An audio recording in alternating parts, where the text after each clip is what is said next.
O ito po mga kaibigan, may nag-comment po na miyembro po ng Iglesia Katolika, no? Pinagsabihan tayo na tayo daw ay naninira. Sabi ni kaibigan natin na si Lani Martinez, wala kang ibang ginawa kundi manira, sabi niya, no? So yung ginagawa daw natin ay paninira. Si Rogelio Blanco naman, tumigil ka sulpot, wala kayong alam nito. So wala daw tayong alam mga kaibigan at naninira lamang daw po tayo. Kasi tinutulig sa natin yung kanilang ginagawa na katulad yung nakikita po ninyo sa video mga kaibigan.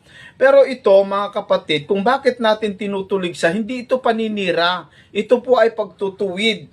Mga kaibigan, bakit? Sa Biblia po, yung ginagawa po ninyo ay hindi po karapat-dapat sa harapan ng Diyos.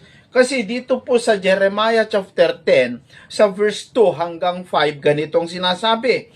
Ganito ang sabi ng Panginoon, huwag kayong matuto ng lakad ng mga bansa at huwag kayong manganglupaypay sa mga tanda ng langit, sapagkat ang mga bansa ay nanganglulupaypay sa mga yaon, sapagkat ang mga kaugalian ng mga bayan ay walang kabuluhan. Bakit walang kabuluhan? Sapagkat may pumuputol ng punong kahoy sa gubat na siyang gawa ng mga kamay ng manggagawa sa pamamagitan ng palakol. Ano ginagawa nila? Kanilang ginagayakan ng pilak at ng ginto, kanilang ikinakapit ng mga pako at ng mga pamukpok. Bakit? Upang wag makilos. 5. Sila'y gaya ng puno ng palma na binilog at hindi nagsasalita. Kinakailangan, pasanin. Bakit? Sapagkat hindi makalakad.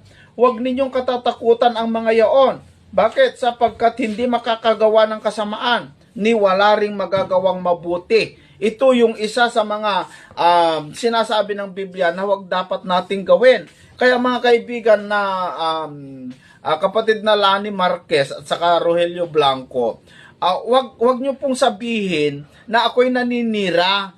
Kung ayaw yung tanggapin, at least man lang may mga ibang miyembro po ninyo na nahawa, hindi alam ang katotohanan, kung bulag kayo, wag nyo silang idamay. Kailangan natin itong sabihin. Kasi kung tignan po ninyo yung nasa video mga kaibigan, hindi ba yan katarantaduhan? Kung titignan nyo lamang po mga kapatid, walang kabuluhan yan Walang kabuluhan yan.